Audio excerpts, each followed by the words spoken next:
The starting process for a Formula Regional race is pretty simple. You go out, you do your formation lap, and like Formula 1, you have the 5 red lights that go out and you start.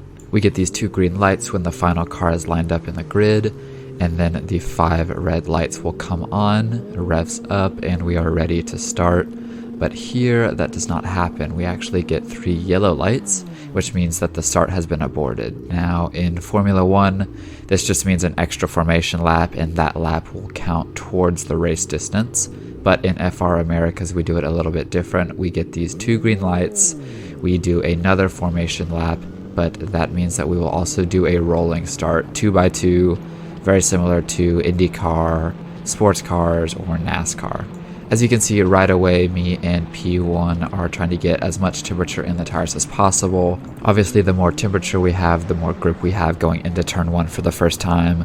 So we definitely want to try and work these tires as much as possible and take full advantage of this extra formation lap. One part of an aborted start that you might not really consider is the mental aspect.